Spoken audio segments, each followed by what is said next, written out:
ये तरी है या पानी? सास ने करछुल को पतीले में पटकते हुए कहा।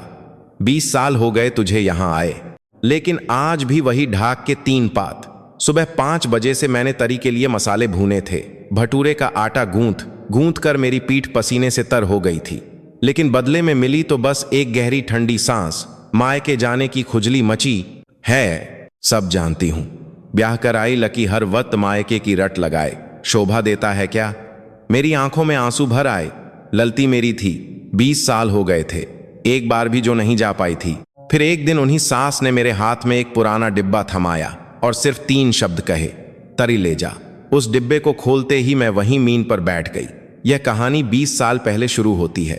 कहानी शुरू करने से पहले कृपया चैनल को सब्सक्राइब करें और वीडियो को लाइक करें। आप यह कहानी कहां से सुन रहे हैं कमेंट में बताएं। मैं आपके लिए उसी दिशा में प्रार्थना करूंगी कि आप पर ईश्वर की कृपा बरसे। 25 साल की उम्र में मेरी शादी हुई। मेरे पति का घर ही मेरी ससुराल थी, जो उनकी मां के चलाए जा रहे एक छोटे से छोले भटूरे के ढाबे के ऊपर था। मोहल्ले में ऐसा कोई नहीं था जो शांति जी के छोले भटूरे को न जानता हो। 40 साल से भी ज्यादा समय से वो एक ही जगह पर यह ढाबा चला रही थीं। शादी के पहले ही दिन सास मुझे रसोई में ले गईं। कल से सुबह 5 बजे, देर नहीं होनी चाहिए, यह उनका पहला वाक्य था।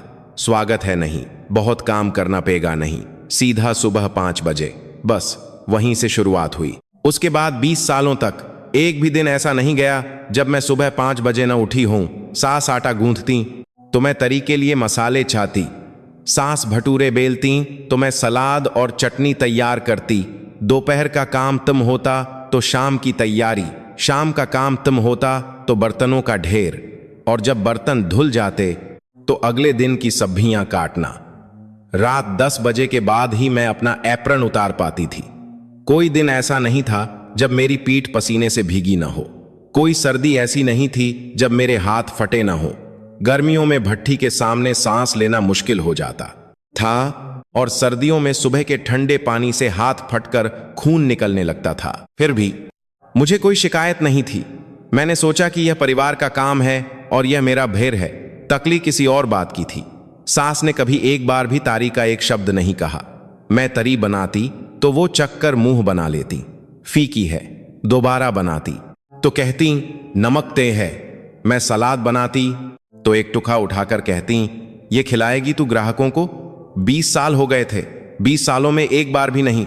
शुरू में उनकी नरों में अच्छा बनने के लिए मैंने और मेहनत की। मैं सुबह 4 बजे उठकर तैयारी करने लगी। सलाद और चटनी 3 बार बनाती, तरी का नमक मिर्च 10 बार चखती, लेकिन जवाब वही मिलता, अभी बहुत कुछ सीखना है तुझे। 5 साल बीते तो मैंने हार मान ली। 10 साल बीते तो मुझे गर्क पन्ना बंद हो गया। 20 साल बीतते बीतते मैंने उम्मीद ही छोड़ दी। मैं इस ढाबे की बहू नहीं, एक नौकरानी हूं। यह सोचते ही मन को अजीब सा सुकून मिला। सबसे बड़ी तकलीफ मायके की थी। शादी के 2 साल बाद दिवाली पर मैंने मायके जाने की बात की। सास का चेहरा पत्थर हो गया। त्योहार पर ढाबा कौन संभालेगा? बस 2 दिन के लिए माँ जी। ब्याही हुई लड़की त्योहार पर मायके जाए, ये कौन से घर का रिवाज है? उसके बाद मेरी हिम्मत नहीं हुई दोबारा पूछने की। एक बार मैंने पति से कहा, आप ही माँ जी से बात कीजिए ना, बस 1 दिन के लिए। जानते हैं पति ने क्या कहा? माँ का मूड ठीक होगा तो बात करूंगा।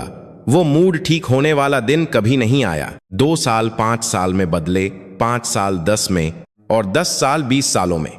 कभी कभी मैं माँ को ओन करती, बस आवाज सुनने के लिए। माँ, मैं सुनीता बोल रही हूं। हाँ सुनीता, बोल बेटा, ठीक है तू? हाँ माँ, आपकी तबीयत कैसी है? ठीक हूं। काम में होगी तू? चल ओन रख। हमेशा इतनी जल्दी ओन काट देती थी। कभी कभी तो 30 सेकंड भी बात नहीं होती थी। मुझे लगता माँ को भी मेरी कोई परवाह नहीं है। मुझे सबसे शिकायत थी, सास से, अपनी माँ से और पति से भी, लेकिन मैं लत थी। यह मुझे 20 साल बाद पता चला। सास की एक अजीब आदत थी। हर महीने के पहले शनिवार को वो ढाबा छोड़कर कहीं चली जाती थीं। मंडी जा रही हूं सामान लेने, बस इतना कहकर सुबह सुबह निकल जाती। लेकिन अजीब बात यह थी कि जब वो लौटती तो उनके हाथ खाली होते। कभी कभी वो एक बड़ा सा पतीला लेकर जाती थीं, और लौटती तो वो पतीला भी खाली होता। सामान कहाँ है? नहीं मिला। तो ये भा पतीला क्यों ले गई थीं? तेरे सवाल क्यों इतने यादा होते हैं? और बात वहीं तुम हो जाती। 20 सालों तक हर महीने वो सामान लाने के बहाने खाली हाथ लौटती रहीं। मुझे अजीब लगता था, पर पूछने पर वो गुस्सा हो जाती थीं, इसलिए मैंने पूछना छोड़ दिया। और तरी, महीने में एक दिन ऐसा आता जब सास बहुत ज्यादा तरी बनाती थीं। रो से दोगुनी 2 बहे बहे पतीले छाती थीं। आज इतने ग्राहक आएंगे क्या? आएंगे, तभी तो बना रही हूं। लेकिन हैरानी की बात यह थी कि दिन तुम होने पर एक बब्बा पतीला गायब हो जाता था। फेंक दिया होगा, मैं सोचती। और खाना भी अजीब था। कभी कभी सास मुझे ढाबे के मेनू से बिल्कुल अलग चीजें बनाने को कहती। आज आलू की कखी बना, बेसन के घट्टे बना, घर के घी से पराठे सेक, छोले भटूरे के ढाबे में कखी और गट्टे का क्या काम, मेरी समझ में नहीं आता था। ये मेनू में रखना है क्या? रखना वखना कुछ नहीं है, तू बस बना। मैं बना देती, पूरे मन से बनाती, लेकिन अगले दिन वो खाना गायब हो जाता। मैंने फ्रिज में रखा होता, पर सुबह देखती तो नहीं होता। माँ जी, कल वाली कगी कहाँ गई? खराब हो गई थी। फेंक दी, कल ही तो बनाई थी, खराब कैसे हो सकती थी? त्योहारों पर भी ऐसा ही होता। सास ढेर सारा खाना बनवाती, पूरी खीर सब्जी पकवान। ये सब कहाँ ले जा रही हैं? मंदिर, प्रसाद चाहने मंदिर। हाँ, तू अपना काम कर। हर त्योहार पर यही होता। मैं त्योहार पर मायके नहीं जा पाती थी और सास मंदिर में खाना ले जाती थी। मैं मन ही मन सोचती, घर में खाने की कमी है और ये मंदिर में। मेरे माँ बाप त्योहार पर क्या खा रहे होंगे? मुझे बहुत दुख होता। एक और अजीब बात थी, सास कभी अस्पताल नहीं जाती थीं। घुटनों को दिन भर मलती रहती, लेकिन पूछो तो कहती कुछ नहीं हुआ, ठीक हूं मैं। दिन भर ढाबे पर खजे खजे काम करने से उनके घुटने जवाब दे चुके थे। कभी कभी तो वो लंघा कर चलती थीं। माँ जी, डॉक्टर को दिखा लीजिए, पैसे पेपर नहीं उगते, मैं ठीक हूं।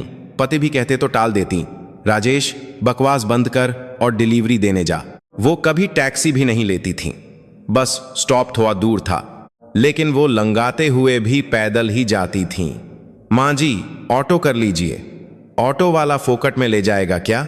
ढाबे की कमाई बुरी नहीं थी, मोहल्ले का सबसे चलने वाला ढाबा था हमारा।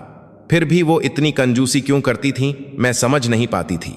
मैं सोचती, शुरू से ही बचत करने की आदत है। और ढाबे का गल्ला, हर महीने के अंत में सास खुद हिसाब करती थी। गल्ले की चाबी सिर्फ उन्हीं के पास रहती थी। राजेश को भी हाथ नहीं लगाने देती थी। हिसाब किताब मैं देखूंगी, तुम लोग चिंता मत करो। लेकिन कमाई के हिसाब से बचत बहुत कम होती थी। महीने की बिक्री देखकर लगता था कि कुछ गब है। माँ जी, इस महीने भी कुछ खास नहीं बचा, महंगाई बढ़ गई है। हर महीने यही होता। सामान का खर्चा, बिजली का बिल, मरम्मत, बहाने अलग होते, पर नतीजा एक ही था, पैसे नहीं बचे। क्या इस धंधे में सच में कोई कमाई नहीं है? मैं बस यही सोचती रह गई। 20 साल ऐसे ही बीत गए। सुबह 5 बजे उठना, आटा गूंथना, तरी बनाना, ग्राहकों को खाना देना, बर्तन धोना, सब्जी काटना, और रात 10 बजे दुकान बंद करना। मेरा मायका सिर्फ ओन की घंटी में सिमट कर रह गया था। माँ की आवा हर साल कमोर होती गई और हमारी बातें छोटी। माँ, मुझे आपकी याद आती है। ठीक है, काम में होगी तू, चल रख। उस छोटी सी बातचीत के बाद मैं खाली ढाबे के एक कोने में बैठकर सुन्न हो जाती थी। मैं मायके की दिशा में देख तो नहीं सकती थी, पर मुझे पता था कि वो किस तरह है। मैं खिड़की से बाहर अंधेरे आसमान को देखकर सोचती, इस साल भी नहीं जा पाऊंगी। यह वाक्य जब 20 बार दोहराया गया तो 20 साल बन गए। वो एक आम मंगलवार का दिन था। दोपहर के खाने का समय था। ढाबा ग्राहकों से खचाखच भरा था और रसोई में 4 भट्ठियों पर एक साथ भटूरे सिक रहे थे। सास भटूरे बेल रही थीं और मैं थालियां लगा रही थी। तभी धाम की आवाज आई। मैंने मुंह कर देखा, सास मीन पर गिरी पही थीं। वो एक घुटना पककर दर्द से कराह रही थीं। उनका चेहरा सासबेद पक गया था। चकले पर बेला हुआ भटूरा वैसे का वैसा पक्का था। माँ जी, मैं चीख पई। थाली रखकर मैं उनकी तरफ भागी। राजेश भी डिलीवरी से लौटकर अंदर भागा। माँ, क्या हुआ, ठीक हो? राजेश ने उन्हें उठाने की कोशिश की, लेकिन सास ने उसका हाथ झटक दिया।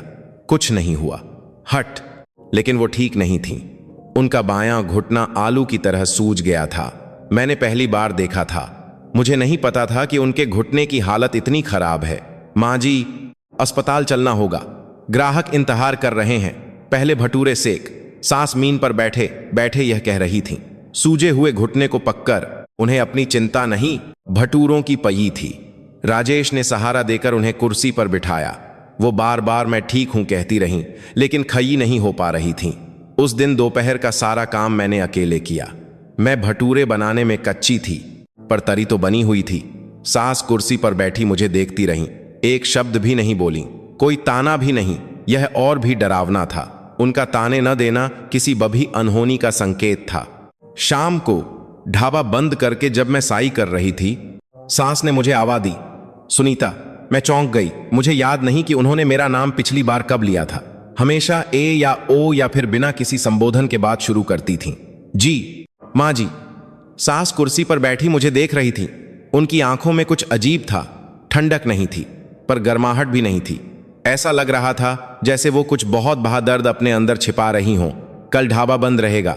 जी। मुझे अपने कानों पर यकीन नहीं हुआ। शांति जी का ढाबा साल में सिर्फ होली के दिन बंद होता था। 40 सालों में उन्होंने एक दिन की भी छुट्टी नहीं ली थी। आंधी आए या तूफान, उनका ढाबा हमेशा खुला रहता था। क्यों क्यों माँ जी, आपकी तबीयत ज्यादा खराब है क्या? आलतू सवाल मत कर। उन्होंने मेरी बात काट दी। फिर कुछ देर चुप बैठी रहीं। मैं कुछ कहने ही वाली थी कि वो बोली, तू इस बार अपने मायके हो आ। मेरा दिल जैसे रुक गया। मायका शब्द उनके मुंह से 20 साल में पहली बार निकला था। जी, बहरी हो गई है क्या? मायके हुआ। मैं सुन्न खई थी। मुझे लगा वो माक कर रही हैं, लेकिन वो ऐसी माक करने वालों में से नहीं थीं। माँ जी, अचानक क्यों? क्यों का क्या मतलब है? उन्होंने चिकचिहाकर कहा और कुर्सी से उठी। सूजे घुटने की वजह से वो लंघा रही थीं। वो लंघाते हुए रसोई के पीछे वाले स्टोर रूम में चली गईं। मैं मूर्ति बनी खभी थी। राजेश मेरे पास खभा मुझे देख रहा था और मैं उसे। हम दोनों में से किसी के मुंह से एक शब्द नहीं निकला। स्टोर रूम से कुछ निकालने की आवाज आई, सामान खिसकाने की, डिब्बा खोलने की। कुछ देर बाद सास लौटी। उनके दोनों हाथों में एक पुराना डिब्बा था, बिस्कुट का डिब्बा, जैसा बच्चों के गिफ्ट पैक में आता है, लेकिन वो बहुत पुराना था। उसके कोने घिस चुके थे, उस पर कई बार सेलो टेप लगाया गया था और ढक्कन थोड़ा सा उठा हुआ था। सास ने वो डिब्बा मेरे सामने कर दिया। ये क्या है? वहां जाकर खोलना। वहां का मतलब मायका था। मैं तुरंत समझ गई। क्यों? यहीं क्यों नहीं खोल सकती? नहीं, उन्होंने कोई कारण नहीं बताया। वो हमेशा से ऐसी ही थीं, कभी कोई वजह नहीं बताती थीं। मैंने डिब्बा ले लिया। वो उम्मीद से ज्यादा भारी था। अंदर से कुछ टकराने की आवाज आई। ऐसा लगा जैसे काग की कई परतें रखी हों। सास मुक्कर फ्रिज की तरफ गईं।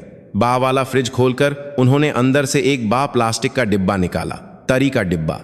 उसमें गाढ़ी खुशबूदार छोले की तरी भरी थी, वही तरी जो वो हर महीने यादा बनाया करती थीं। सास ने वो डिब्बा मेरे सामने स्लैब पर रख दिया।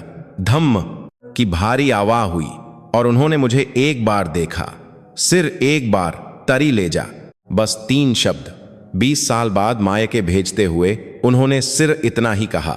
ठीक से जाना नहीं, अपना ध्यान रखना नहीं, माता पिता को मेरा नमस्ते कहना नहीं, सिर्फ तरी ले जा।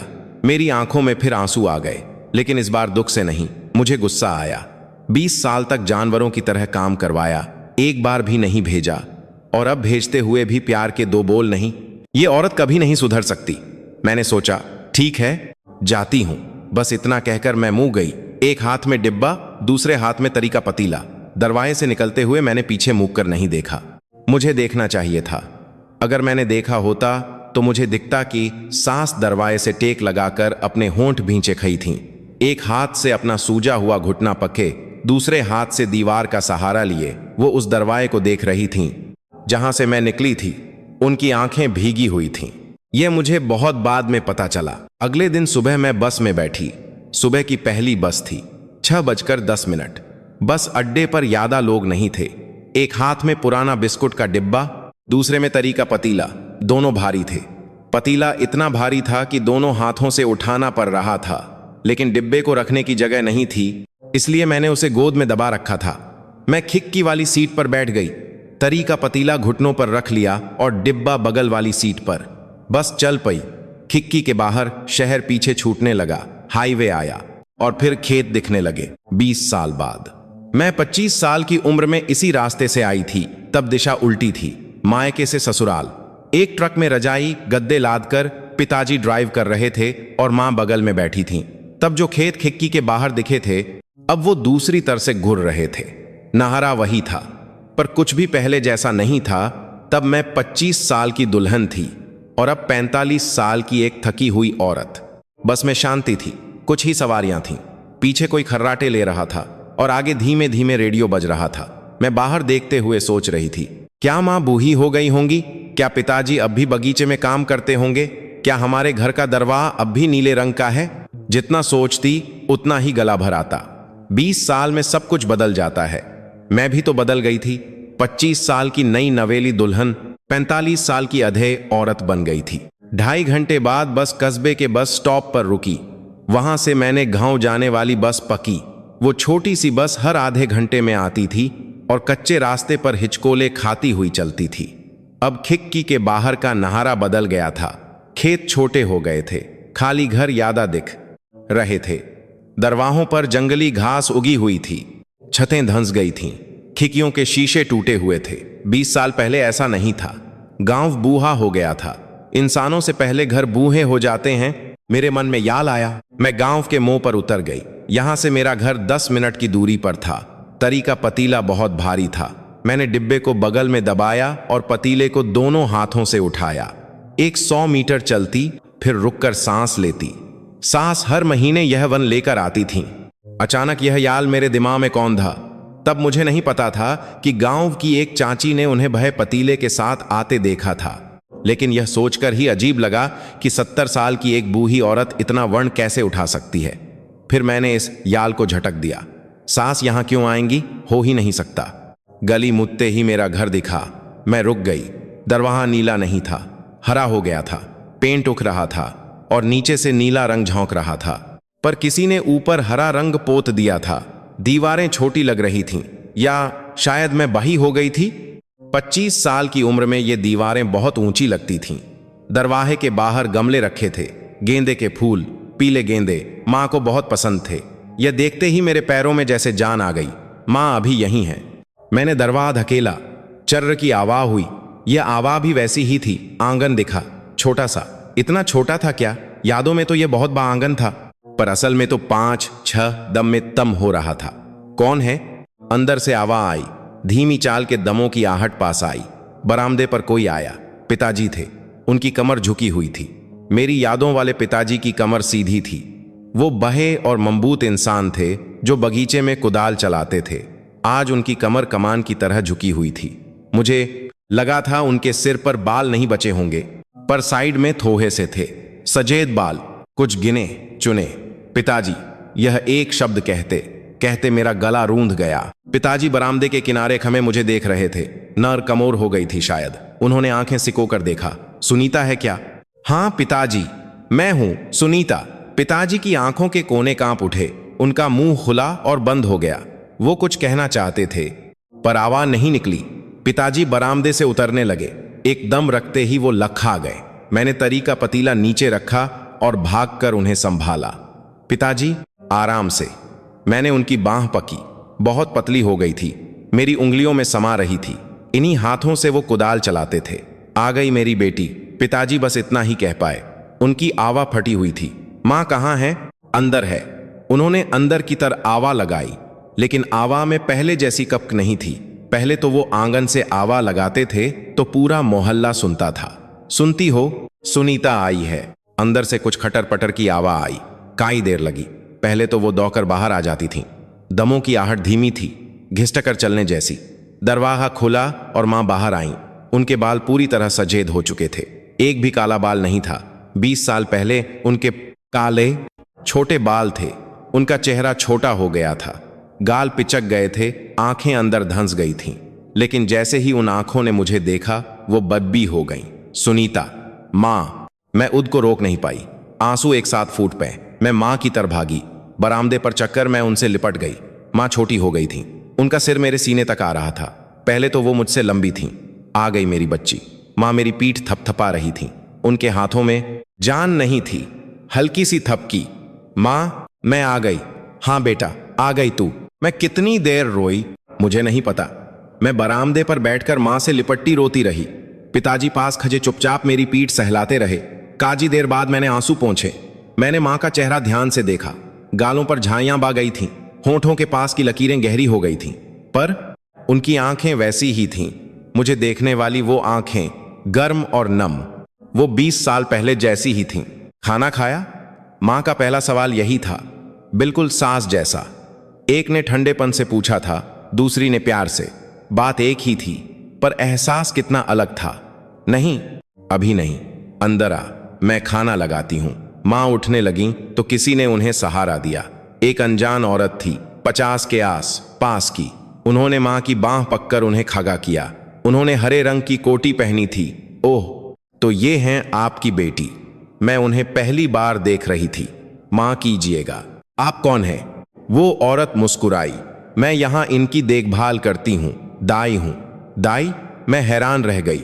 हमारे घर की हालत ऐसी नहीं थी कि दाई रख सकें।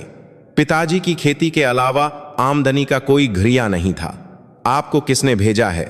दाई थोड़ी हिचकिचाई। उन्होंने मां की तरफ देखा और बोली, आपकी सास ने भेजा है। सास ने? जी, कई साल हो गए। हर महीने तनख्वाह भी वही भेजती हैं। मेरे पैरों तले मीन खिसक गई।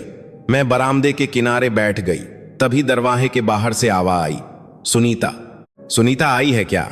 मैंने मुंह कर देखा तो मोहल्ले की परचून की दुकान वाली चाची अंदर आ रही थी। कमला चाची। मैं उन्हें बचपन से जानती थी। अरे, सुनीता ही है, कितने साल बाद देखा। नमस्ते चाची, आज तुम्हारी सास नहीं आई? जी, वो जो हर महीने के पहले हत्ते बह पतीले में कुछ लेकर आती हैं, आज नहीं दिखी। मेरा दिल धक से रह गया। हर महीने? हाँ, हर महीने। एक भी नागा नहीं किया। एक बहासा पतीला लेकर आती थीं और तुम्हारी मां को देकर चली जाती थीं, बारिश हो या धूप। उस पतीले में क्या होता था? तरी ही तो होती थी।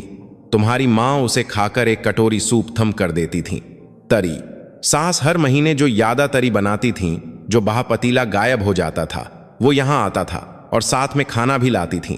कभी कघी, कभी गट्टे। हमेशा कहती थीं, मेरी बहू ने बनाया है। काकी गट्टे पराठे, जो ढाबे के मेनू से अलग थे, जो वो मुझसे बस बना कहकर बनवाती थीं, जो अगले दिन फ्रिज से गायब हो जाते थे। खराब हो गए थे, फेंक दिए। फेंके नहीं थे, वो यहां लाए गए थे। मेरा बनाया हुआ खाना मेरी बहू ने बनाया है कहकर मेरा सिर घूमने लगा। त्योहार पर भी आती थीं, पूही, खीर, सब्जी सब लेकर। कहती थीं मंदिर जा रही हैं, पर आती यहीं थीं, मंदिर नहीं, यहां। त्योहार का खाना भी यहीं आता था। पर अब थोड़ी चिंता होती है। पहले तो तित्ते चलती थीं, पर पिछले साल से थोड़ा लोंघाने लगी हैं। घुटना खराब हो गया है शायद। सास का घुटना, जो अस्पताल नहीं जाती थीं, जो टैक्सी नहीं लेती थीं, उस घुटने के साथ वो यहां तक आती थीं हर महीने, 20 सालों तक। कमला चाची और भी कुछ कह रही थीं, पर मुझे कुछ सुनाई नहीं दे रहा था। मेरे कान सुन्न हो गए थे। मैंने मुंह कर पिताजी को देखा। वो बरामदे पर बैठे थे, चुपचाप मुझे देख रहे थे। उनकी आंखों में बहुत वन था, जैसे वो बहुत कुछ जानते हों। पिताजी, मेरी आवाज कांप रही थी। ये सब क्या है? पिताजी कुछ देर मुझे देखते रहे, फिर धीरे से बोले, सुनीता बेटा, बैठ जा। उन्होंने अपने पास जगह थप्पत पाई। कुछ बात करनी है। मैं पिताजी के बगल में बैठ गई। बरामदे का किनारा, जहां से आंगन दिखता था। बचपन में मैं और पिताजी यहीं बैठकर तरबूज खाते थे। तब उनके कंधे चौहे थे, आज मेरे कंधे से भी पतले लग रहे थे। दाई अंदर चली गई थी, मां भी कमरे में चली गई थी। बरामदे पर सिर, मैं और पिताजी थे। पिताजी कुछ देर चुपचाप बैठे रहे। वो आंगन को देख रहे थे। गेंदे के गमलों के पार हरा दरवाहा दिख रहा था। पिताजी, वो दाई कह रही थी कि सास ने भेजा है। हाँ, ये सब क्या है पिताजी? सास यहां दाई क्यों भेजेंगी? पिताजी ने धीरे से सिर घुमाया। उन्होंने मुझे देखा। उनकी आंखें बहुत गहरी थीं, जैसे किसी ने बहुत कुछ अपने अंदर समेट रखा हो। सुनीता जी, तेरी सास। पिताजी कहते कहते रुक गए। उन्होंने एक गहरी सांस ली और बोलना शुरू किया। यह जो घर है ना जी, इसका किराया तेरी सास देती हैं। जी? मेरा दिल एक पल को रुक गया। क्या कह रहे हैं आप? इस घर का किराया तो आप? मैं कहां से लाता इतने पैसे बेटा? पिताजी की आवाज भारी थी। तेरे ब्याह के 6 महीने बाद मकान मालिक ने किराया दोगुना कर दिया था। हमारे पास पैसे नहीं थे, घर छोना पता। पिताजी रुके, तब तेरी सास आई थी। यहां एक लिहागा रखकर चली गई। बोली, समधी जी, आप घर बदलेंगे तो सुनीता को चिंता होगी, बस इतना ही कहा। वो किराया था, किराया था और सिर्फ वही नहीं, जब जब किराया बहा वो आई। एग्रीमेंट पर भी उन्होंने ही दस्तखत किए। मेरा गला सूख गया, मुझसे बोला नहीं जा रहा था। पिताजी कहते रहे, तेरी मां को जानती है तू? जी, 7 साल पहले उनका वहां ऑपरेशन हुआ था। मुझे पता था, फोन पर सुना था। मैं आना चाहती थी, पर सास ने कहा था कि ढाबे पर बहुत काम है। ऑपरेशन का खर्चा तेरी सास ने दिया, कीमोथेरेपी का खर्चा, दोबारा इलाज का खर्चा, जांच का खर्चा, सब। मेरी सांस रुक गई। पिताजी, कितने पैसे थे? बहुत, इतने कि मैं पूरी जिंदगी कमाकर भी नहीं चुका सकता। पिताजी की आंखों की झुर्रियां गहरी हो गईं। उन्होंने सिर झुका लिया। दाई भी उन्होंने ही भेजी है। पहले तेरी मां बीमार पी तो मैं देखभाल करता था, पर मेरी भी कमर जवाब दे गई। तेरी सास को पता चला तो उन्होंने एक औरत को भेज दिया। बोली, समधी जी, आपको भी आराम चाहिए। उसका खर्चा भी वही देती हैं। पिताजी हर महीने घर खर्च के लिए भी पैसे दे जाती थीं। लिहाभे में रखकर शुरू में मैंने मना किया, अपनी भी कोई ईत है, पर तेरी सास बोली। पिताजी दूर देखने लगे, जैसे कुछ याद कर रहे हों। समधी जी, यह मैं नहीं दे रही, यह सुनीता की 20 साल की कमाई है, यह उसका हाँ है, ऐसा कहा उन्होंने। एक आंसू मेरी गाल पर लुक आया। मैंने उसे पहुंच नहीं सकती थी। एक बैंक में खाता भी खुलवाया है तेरी मां के नाम से, समधन जी का बुढ़ापा फंड कहकर।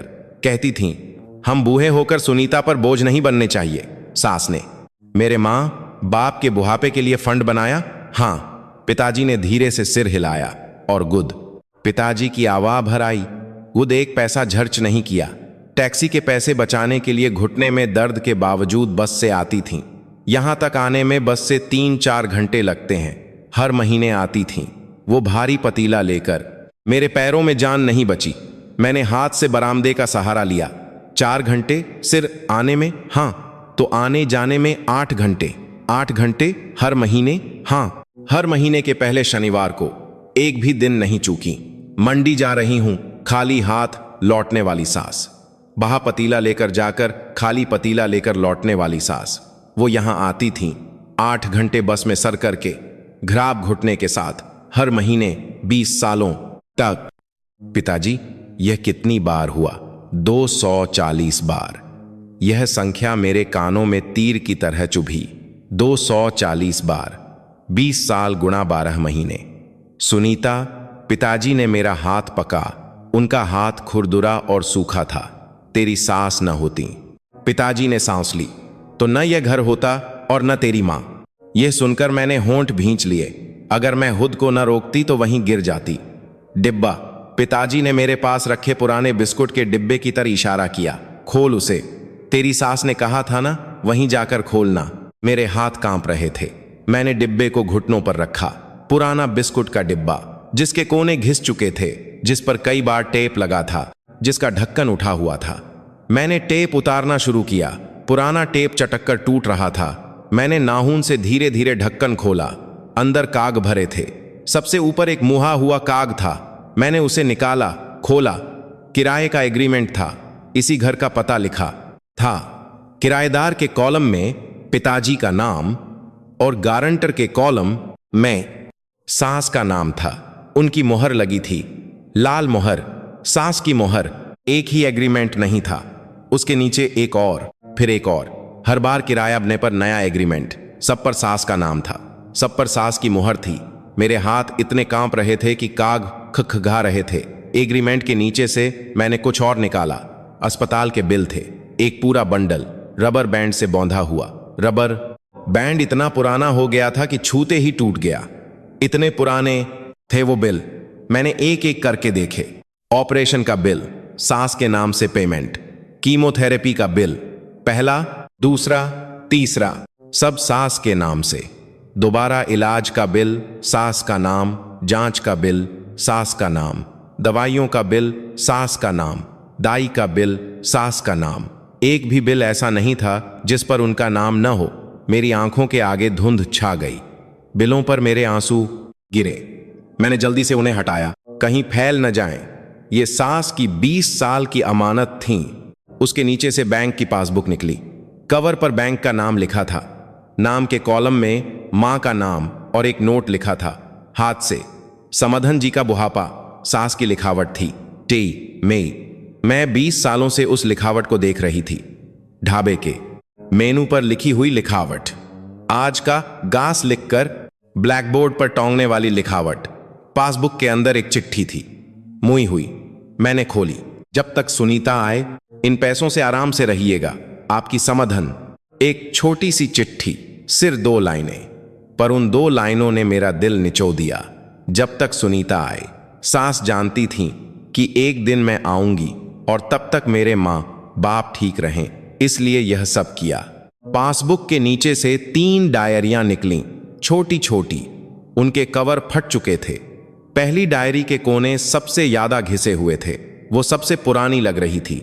मैंने पहली डायरी खोली। खर्च का हिसाब था, तारीख, सामान, रम। उनकी टेही मेही लिखावट में सब कुछ लिखा था। जनवरी किराया सोर्ट्स XXX, जनवरी घर खर्च W30, जनवरी दाई की तनख्वाह योग 660, जनवरी अस्पताल की जांच XXXX।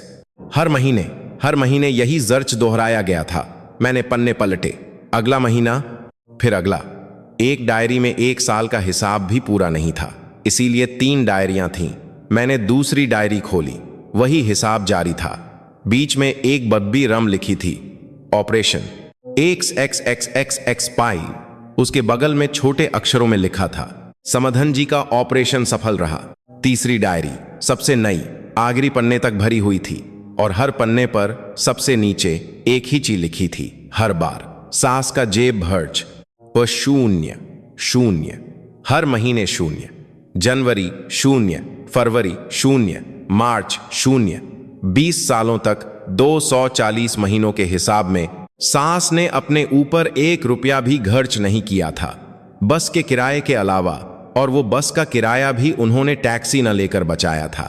टैक्सी के पैसों में सुनीता के घर का राशन आ जाएगा। पिताजी ने मेरे पास बैठकर कहा, यह सास की कही हुई बात थी जो उन्होंने मुझे बताई। डायरी पखे, मेरे हाथों में जान नहीं रही। वो मेरे हाथ से छूटकर बरामदे पर गिर गई। डायरी के नीचे से एक और चिट्ठी निकली, मां की लिखावट। मैंने कांपते हाथों से उसे खोला। समधन जी, आपने हमारा घर भी बचाया और मेरी जान भी, दाई भी भेजी। यह एहसान मैं जिंदगी भर नहीं चुका सकती। सुनीता का बनाया खाना जब आप लाती हैं तो इसके पिता को बहुत अच्छा लगता है। सुनीता को यह सब कभी मत बताइएगा, अगर उसे पता चला तो उसका दिल टूट जाएगा। समधन जी, अपना याद रखिएगा। आपकी समधन। यह मां की चिट्ठी थी, सास के नाम, जो सास ने इस डिब्बे में रखी थी। सुनीता को यह सब कभी मत बताइएगा। मां भी जानती थी सब कुछ। उनका ओन जल्दी काटना। ठीक हूं, काम में होगी, रख। वो इसलिए नहीं था कि वो ठीक थीं, वो इसलिए था कि ज्यादा देर बात करती तो आवा काम जाती, अपनी बीमारी का पता चल जाता। यह पता चल जाता कि सास यह सब कर रही हैं। मां को भी मेरी परवाह नहीं है, मैं यह सोचती थी। मुझे उद पर शर्म आई। शर्म से मेरी सांस घुट रही थी। मैं चिट्ठी रखने ही वाली थी कि डिब्बे में सबसे नीचे एक और चीज थी, एक मुहा तुहा काग, जिसे मोकर फेंका गया हो और फिर उठाकर सीधा किया गया हो। मैंने उसे खोला। सास की लिखावट, टेही मेई रो से भी यादा। लिखावट पर कुछ गिरने के निशान थे, गोल गोल धब्बे, आंसू के निशान। मां कर देना बहू।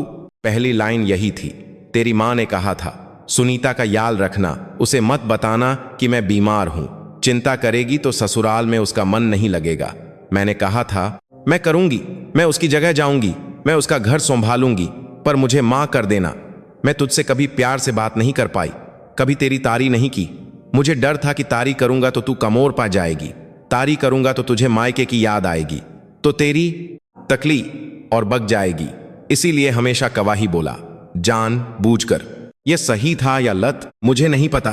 अब मेरे घुटने जवाब दे गए हैं, अब तू जाना। अब भटूरे का आटा गूंथना मैं तुझ पर छोती हूं। आखिरी लाइन, अब भटूरे का आटा गूंथना मैं तुझ पर छोती हूं। यह ढाबे की बात नहीं थी, यह आटे की बात नहीं थी, यह मायके की बात थी, मां बाप की। अब उनकी देखभाल मुझे करनी थी।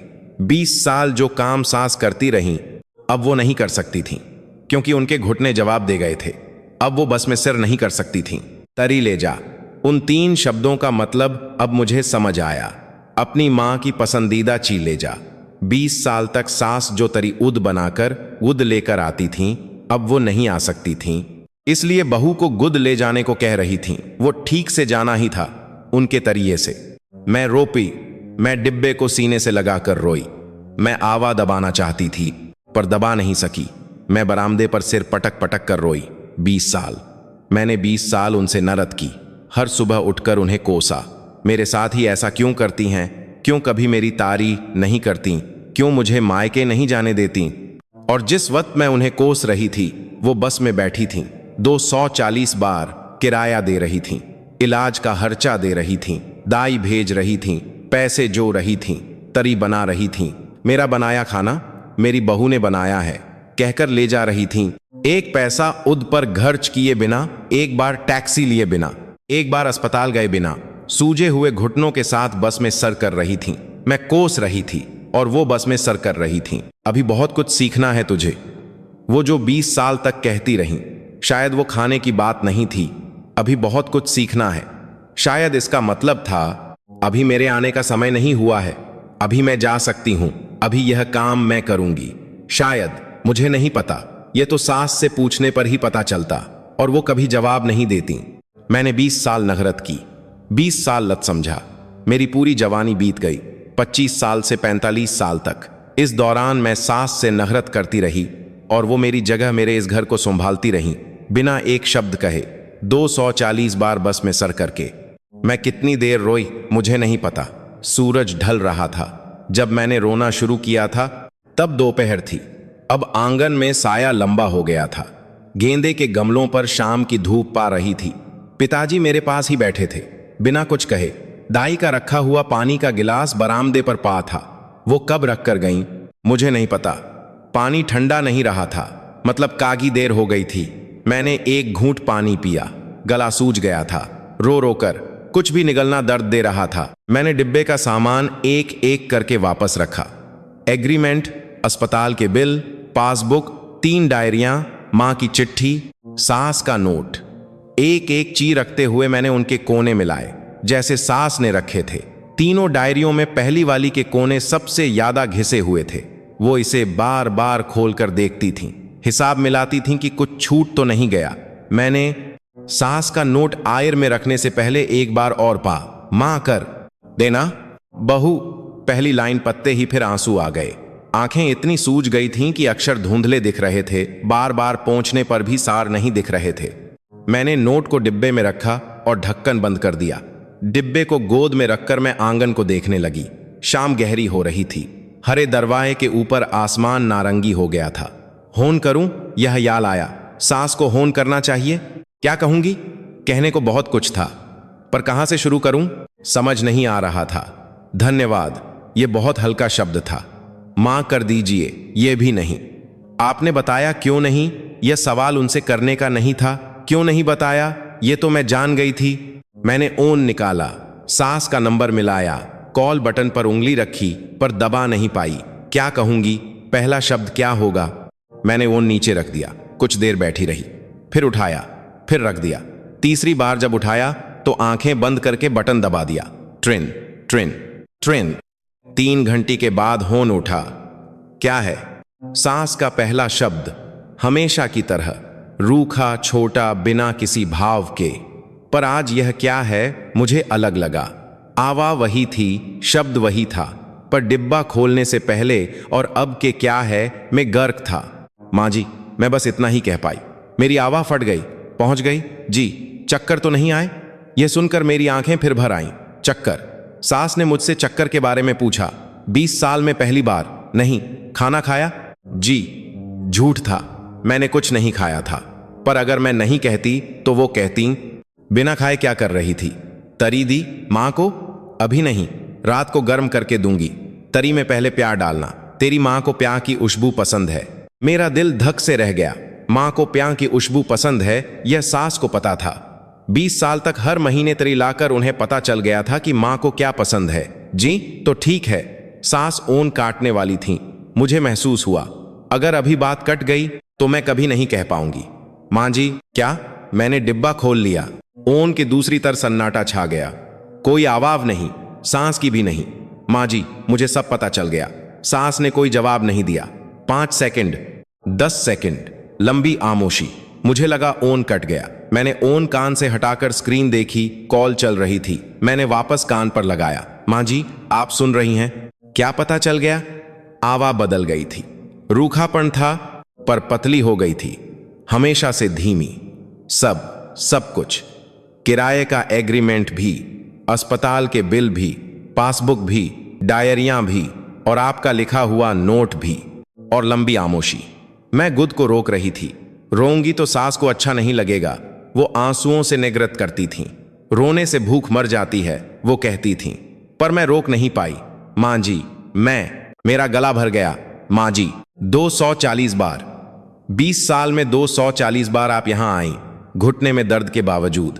बस से 8 घंटे, एक पैसा खर्च किए बिना। आपने बताया क्यों नहीं? आमोशी लंबी थी। फिर सास बोली, धीरे धीरे, बहुत धीरे धीरे। तेरी माँ ने कहा था, बस यही एक वाक्य। तेरी माँ ने कहा था कि सुनीता का याल रखना, उसे मत बताना कि मैं बीमार हूं। चिंता करेगी तो ससुराल में उसका मन नहीं लगेगा। सास की आवाज कांप रही थी। मैंने जिंदगी में पहली बार उनकी आवाज में यह कौंपी सुनी थी। भारी पतीले उठाते हुए भी जो आवाज नहीं कौंपती थी। तो मैंने कहा था कि मैं जाऊंगी, उसकी जगह मैं जाऊंगी। माँ जी, मैंने कुछ नहीं किया। सास ने अचानक आवाज ऊंची की, पर आवाज बीच में ही फट गई। कुछ नहीं किया। तेरी माँ ने कहा, इसलिए किया। सास का घर है ये, रो मत। उन्होंने मुझे रोने से मना किया, पर यह कहते हुए उनकी अपनी आवाज भीगी हुई थी। आप भी तो रो रही हैं। नहीं रो रही, रो रही हैं। नहीं रो रही, मैं नहीं रोती, ओन रखती हूं। 2 ओन कट गया। मैंने ओन कान से हटाकर घुटनों पर रख लिया। स्क्रीन बंद थी। कॉल ड्यूरेशन 4 मिनट 37 सेकंड लिखा था। 4 मिनट 37 सेकंड, 20 सालों को समेटने के लिए बहुत कम समय। मैंने ओन रखकर बरामदे पर सिर टिका दिया। माथा लकी से टकराया। लकी ठंडी थी। मैं रोई फिर से, इस बार बिना आवाज के। सिर कंधे हिल रहे थे। मुझे सास के लिए दुख नहीं हो रहा था। हाँ, दुख था, पर सिर वो नहीं। मैं भी जानती थी। सच तो यह है कि मैं मायके आ सकती थी। सास ने नहीं भेजा, इसलिए नहीं आई। यह सच नहीं था। मैं एक बार कहती मैं जाऊंगी तो मैं जा सकती थी। वो कुछ भी कहती, मैं एक दिन के लिए आ सकती थी। पर मैंने नहीं किया। क्यों नहीं किया? मुझे डर लगता था, मायके आऊंगी तो वापस जाना पेगा।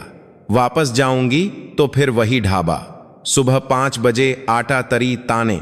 उस जिंदगी में वापस जाने की मेरी हिम्मत नहीं थी।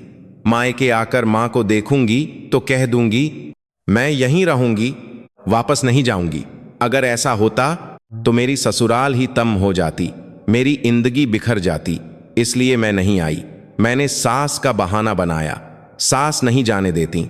ढाबे पर काम बहुत है, दुकान बंद नहीं कर सकते। सब बहाने थे। मैं आ सकती थी, पर नहीं आई।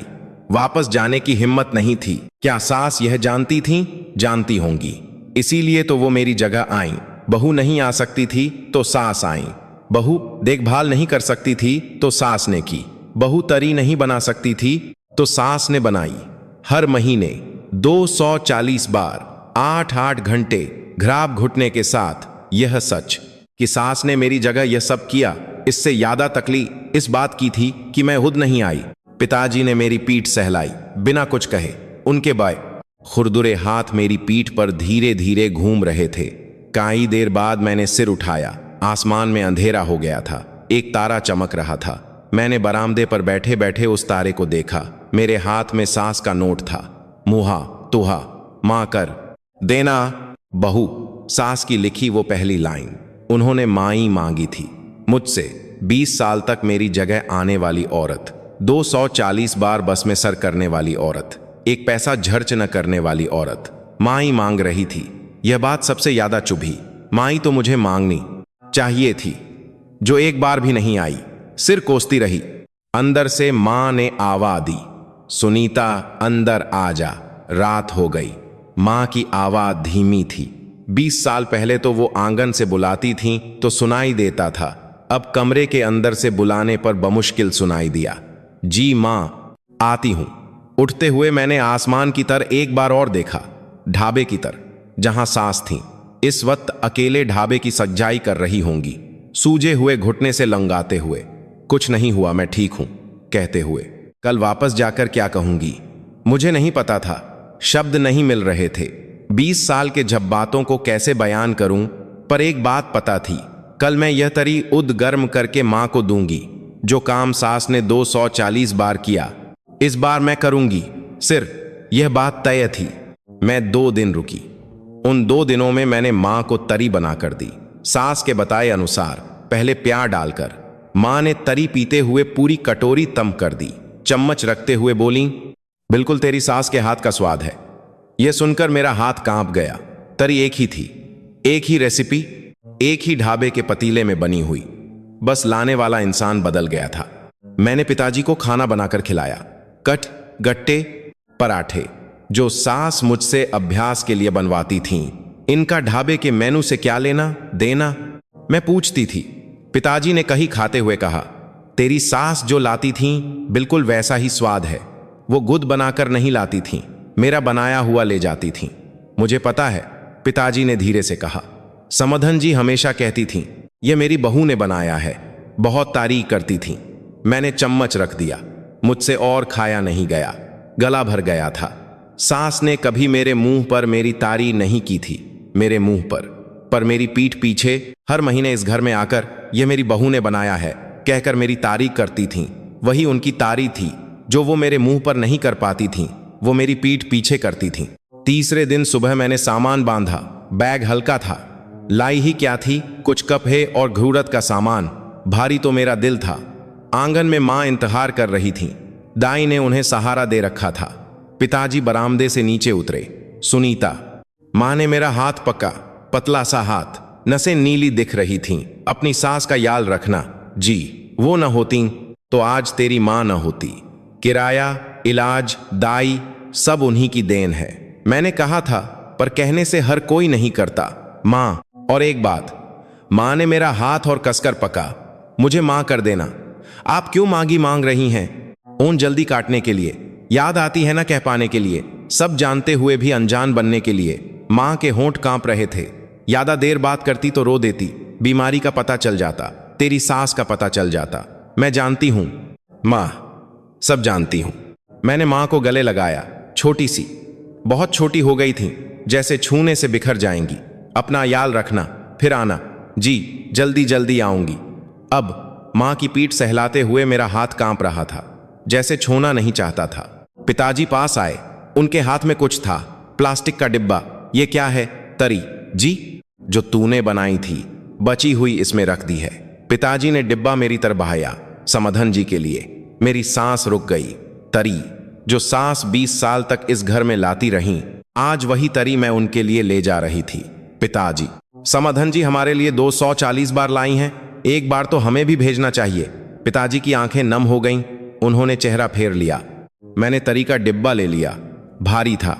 सास हर महीने यह वन लेकर बस में सर करती थीं। 8 घंटे। दरवाजे से निकलते हुए मैंने पीछे मुंह कर देखा, मां और पिताजी साथ खजे थे। दाई मां को सहारा दे रही थीं। मां ने हाथ हिलाया, छोटा सा हाथ। वो हाथ छोटा होता गया। जब तक मैं गली नहीं मुड़ गई, तब तक दिखता रहा।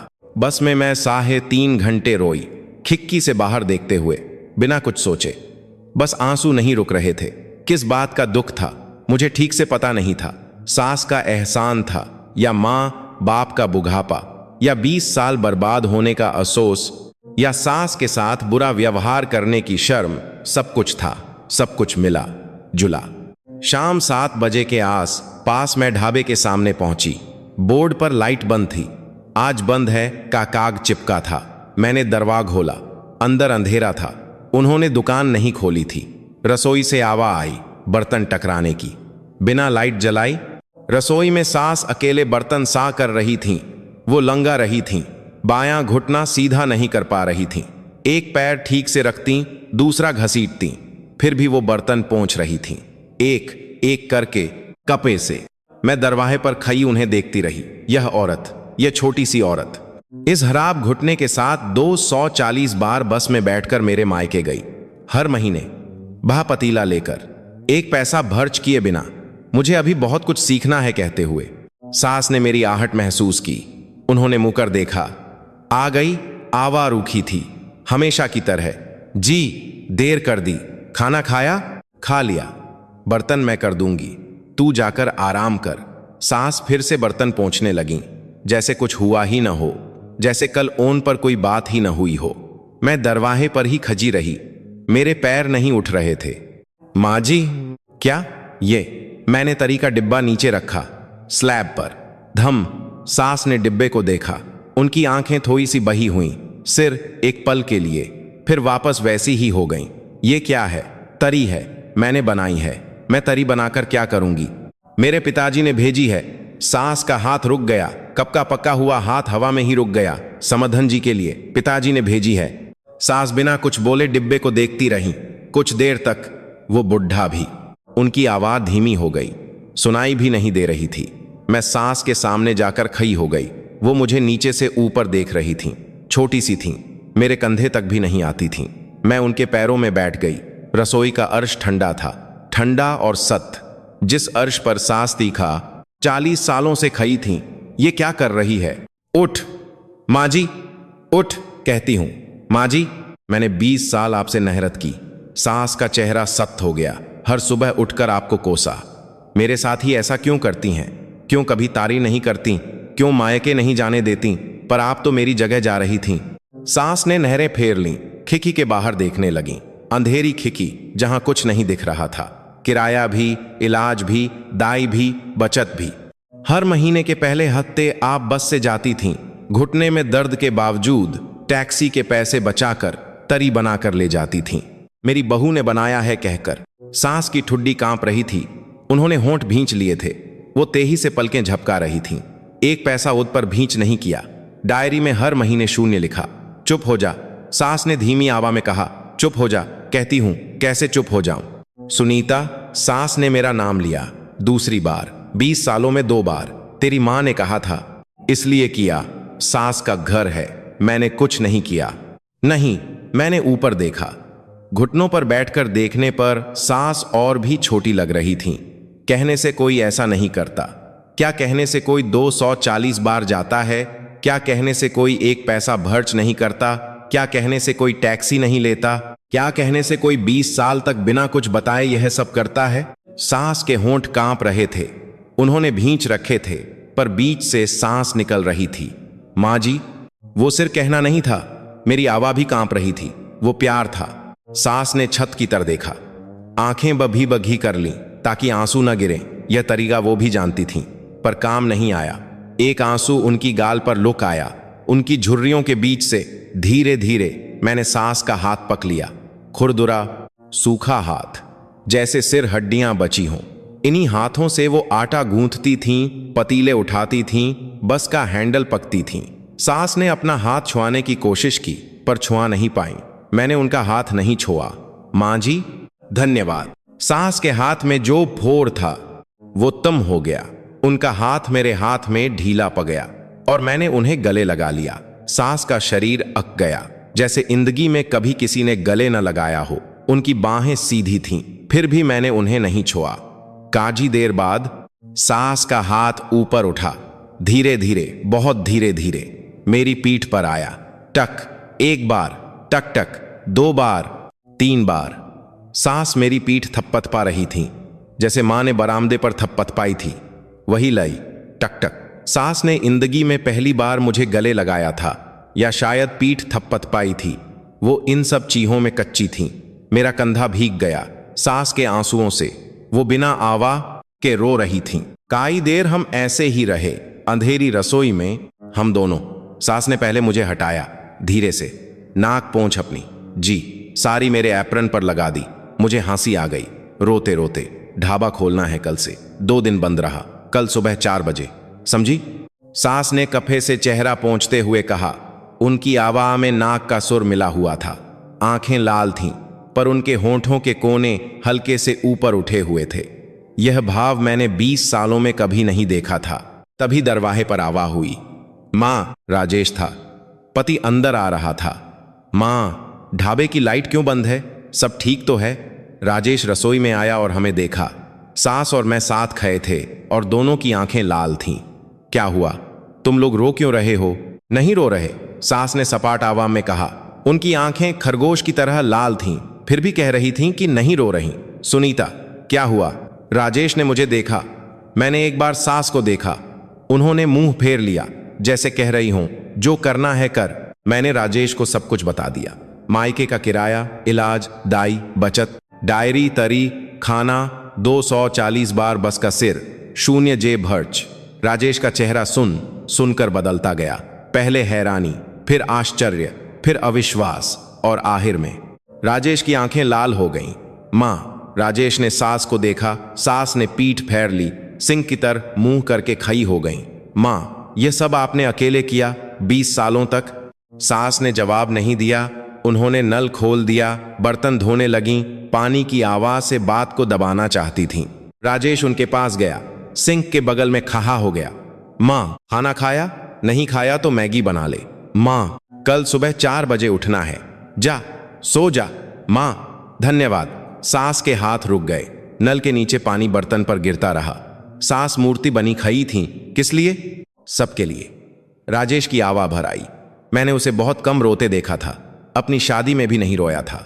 सुनीता के मायके को 20 सालों तक संभालने के लिए मुझे बिना बताए अकेले। मां, आप न होती तो ससुर जी और सास का क्या होता? सास ने नल बंद कर दिया। रसोई में शांति छा गई। सास का घर है, घर नहीं है। मां, राजेश ने सास का कंधा पक्का, उन्हें अपनी तरफ घुमाया। सास ने विरोध किया। क्या कर रहा है? छू। राजेश ने सास को गले लगा लिया। सास अक गई। बेटे से गले लगना भी उनके लिए नया था। उनकी बाहें सीधी थीं, जैसे मेरे गले लगाने पर थीं। मां, धन्यवाद। राजेश ने एक बार और कहा। उसकी आवा में सिसकी थी। जिंदगी भर सिर मेहनत की, गुद के लिए एक टैक्सी भी नहीं ली। सास ने बेटे की पीठ पर एक बार मारा, और से। नालायक, लग के रोते हुए अच्छे नहीं लगते। पर सास की आंखों से फिर आंसू बहने लगे। अभी तो पोंछे थे। उन आंसुओं को देखकर मैं भी फिर से रोपी। रसोई में 3 लोग खच्चे थे। तीनों रो रहे थे, पर कोई दुखी नहीं था। कुछ दिनों बाद, दोपहर के खाने के बाद मैं साई कर रही थी। एक पुरानी दादी अम्मा आई। वो हमेशा एक प्लेट छोले भटूरे और 2 समोसे खाती थीं। दोपहर 2 बजे के आसपास आती और आराम से खाकर जाती थीं। बहू, आज चेहरा खिला खिला लग रहा है। दादी ने मुझे देखकर कहा। जी दादी, धन्यवाद। अच्छा हुआ। तुम्हारी सास हमेशा कहती थीं। क्या कहती थीं? कहती थीं मेरी बहू सलाद चटनी इतनी बबिया बनाती है कि क्या कहने। बहुत तारीफ करती थीं। मेरा दिल धक उठा। सास, उन्होंने तो मुझसे कभी नहीं कहा। तभी तो तारी है। मुंह पर करे तो वो क्या तारी हुई? दादी हंसी। रो कहती थीं मेरी बहू तरी ऐसी बनाती है कि उंगलियां चाटते रह जाओ। फिर कहती थीं पर अभी बहुत कुछ सीखना है, अभी बहुत कुछ सीखना है। फिर वही बात। यह सास का तरीका था। तारी के बाद एक लाइन जो देना, जो मुंह पर नहीं कह पाती थीं। यह उनका तरीका था। और एक बात, दादी ने त्री को फूंक मारकर ठंडा करते हुए कहा। पिछले साल तुम्हारी सास ने मुझसे कहा था, दादी मेरी बहू को मत बताना, पर मेरे घुटने अब जवाब दे रहे हैं। पर एक जगह जाना भूरी है, इसीलिए छुट्टी नहीं ले सकती। मैंने पूछा, कहाँ जाना है? दादी रुकी। बहू की जगह जाना है, उन्होंने कहा। मेरे हाथ में पका हुआ चम्मच रुक गया। बहू की जगह जाना है, वो मेरा मायका था। दादी, धन्यवाद। मैंने क्या किया? मैंने क्या किया? दादी ने हैरानी से देखा। मैं मुस्कुराई। मुस्कुराते हुए मेरी आंखों में आंसू थे। काउंटर पर सास हिसाब कर रही थीं। वो मुझे नहीं देख रही थीं, पर उनके कान यहीं थे। मुझे लग रहा था। मैंने उनकी पीठ को देखा। छोटी सी पीठ, झुकी हुई। इसी पीठ से उन्होंने 40 साल आटा गूंथा, 20 साल पतीले उठाए और बस में सर किया। मां जी, मैंने मन में कहा, धन्यवाद। 1 साल बीत गया। सुबह के 5 बजे हैं। मैं अब भी रसोई में हूं। आटा गूंथती हूं, तरी छाती हूं, सलाद चटनी बनाती हूं। बदला बस इतना है कि अब आटा पहले मैं गूंथती हूं। सास पास में खई हाथ बांधकर देखती हैं। और नहीं है हाथों में। और मल, जी मां जी, बाईं तर ठीक से नहीं गूंथा। जी मां जी, ताने अब भी वही थे। पर अजीब बात है, अब मुझे दुख नहीं होता। अब मुझे उन तानों का मतलब पता है। तू और अच्छा कर सकती है। यही उनका तरीका था। 20 साल बाद ढाबे के दरवाजे पर एक छोटा सा बोर्ड लगा है। हर महीने के पहले शनिवार को पारिवारिक कार्यक्रम के कारण बंद रहेगा। पुरानी दादी अम्मा शिकायत करती हैं, शांति जी शनिवार को ही तो सबसे ज्यादा बिक्री होती है। जानते हैं सास ने क्या कहा? मेरी बहू को कहीं जाना होता है, बस यही एक वाक्य। यह सुनकर दादी हंस पीं। अरे वाह, शांति जी तो बदल गईं। सास ने कोई जवाब नहीं दिया, पर मैंने देखा कि उनके कान हल्के से लाल हो गए थे। शनिवार की सुबह मैं बासा तरी का पतीला लेकर बस स्टॉप पर खड़ी थी। सास मेरे साथ थी। माँ जी, यह मैं उठा लूंगी, तू ही उठाएगी, मेरे घुटने में जान नहीं है। पहले होती तो मैं मन में सोचती, फिर हुक्म चला रही हैं, पर अब बात अलग थी। अब मुझे पता था कि उनके घुटने में जान क्यों नहीं है। 240 बार 20 साल तक हर महीने एक बार इस पतीले को उठाकर टैक्सी के पैसे बचाकर बस से 2 घंटे सर करके वो मेरे मायके जाती थी। हम बस में साथ बैठे। सास खिड़की से बाहर देख रही थी। मैंने तरी का पतीला घुटनों पर रखा था। कोई बात नहीं हो रही थी, पर कोई दित्त नहीं थी। इस औरत के साथ की आमोशी अब ठंडी नहीं थी, बस चली। सास ने धीरे से कहा, हाय राम, पैर दुख रहे हैं। मैंने बिना कुछ कहे अपना हाथ बहाया और सास के घुटने पर रख दिया। सास ने मेरे हाथ को देखा, कुछ नहीं कहा, हटाया भी नहीं। खिड़की से सुबह की धूप अंदर आ रही थी। हम मायके पहुंचे। दरवाजे पर पिताजी खड़े थे। उनकी कमर और झुक गई थी, पर चेहरे पर मुस्कान थी। आ गए? जी पिताजी। बरामदे पर मां बैठी थी। उनके बाल और सजेद हो गए थे, पर चेहरे पर रौनक थी। दाई ने उन्हें सहारा दे रखा था। सास आंगन में आई। मां ने उन्हें देखते ही हाथ बहाया। दीदी। सास ने उनका हाथ पकड़ लिया और सूख गई है। समाधान। दीदी, आपके घुटने कैसे हैं? मरने से पहले तो ठीक ही हैं। दोनों बरामदे पर साथ बैठ गईं, हाथ पके हुए। मैं रसोई से उन्हें देख रही थी। यह वो नहारा था जो मैंने 20 सालों में कभी नहीं देखा था। ये दोनों औरतें मेरी पीठ पीछे इतनी गरीबी दोस्त थीं। मेरा गला भर आया। मैंने रसोई में तरी गर्म की, भटूरे तले, सास की बताई रेसिपी से। आटा मैं एक रात पहले ही गूंथ कर लाई थी। लोइयां बेली, भटूरे तले, सलाद काटा, चटनी रखी। मैंने 4 थालियां लगाईं। पिताजी ने एक निवाला खाया और सिर हिलाया। बहुत बबिया। मां ने तरी पीते हुए कहा, वही स्वाद है, वही। सास चुपचाप खा रही थी। फिर उन्होंने मां को देखकर कहा, समाधान, आज तरी मेरी बहू ने बनाई है। मां ने बही बही आंखों से देखा। सच में? सुनीता ने। हाँ, अब मुझे आने की जरूरत नहीं पड़ेगी। यह सुनकर मां ने मेरी तरफ देखा। उनकी आंखें नम थीं। मेरी बच्ची, तूने बहुत दुख झेले। मैं कोई जवाब नहीं दे पाई। गला रूंध गया था। वापस आते हुए बस में सास खिड़की से बाहर देखते देखते अचानक मेरी तरफ मुई। सुनीता जी, माँ जी। वो कुछ देर रुकी, होंठ भींचे, फिर धीरे से बोली, हाँ, अब कुछ बात बनी। 20 साल में पहली बार मैंने यह सुना था, अब कुछ बात बनी। सिर 4 शब्द, पर उन 4 शब्दों पर मेरे आंसू फूट पे। सास वापस खिड़की से बाहर देखने लगी, जैसे कुछ हुआ ही ना हो। पर मैंने देखा था, खिड़की के शीशे में उनका अक्स, उनके होंठों के कोने हल्के से ऊपर उठे हुए थे। दोस्तों, मैंने 20 साल नंगरत की। क्यों मुझे इत्त नहीं देते? क्यों प्यार के 2 बोल नहीं बोलते? क्यों मायके नहीं जाने देते? पर वो इंसान 20 सालों तक शब्दों की जगह बस में सर करता रहा, शब्दों की जगह तरी बनाता रहा, शब्दों की जगह किराया देता रहा, इलाज का खर्चा उठाता रहा, दाई भेजता रहा, पैसे जोता रहा, एक पैसा खुद पर खर्च किए बिना, एक बार टैक्सी लिए बिना, एक बार अस्पताल गए बिना। अच्छा है कहना उनके लिए मुश्किल था। याद आती है कहना उन्हें नहीं आता था। प्यार करती हूं कहना उन्होंने कभी सीखा ही नहीं था। इसीलिए वो तरी बनाती थीं, इसीलिए वो खाना बनवाती थीं, इसीलिए वो कहती थीं, अभी बहुत कुछ सीखना है। वो शब्द ही उनके तुम अच्छा कर रही हो थे। तरी ले जा ही उनका ठीक से जाना था। जिस इंसान से मैंने सबसे ज्यादा नारद की, वही मेरा सबसे भा प्यार निकला। दोस्तों, क्या आपकी जिंदगी में कोई ऐसा है जिससे आप नारद करते हैं, जिससे आप नाराज हैं? हो सकता है कि वो इंसान भी अपनी बात कह नहीं पा रहा हो, उसे जताना नहीं आता हो, और वो शब्दों की जगह कुछ और कर रहा हो।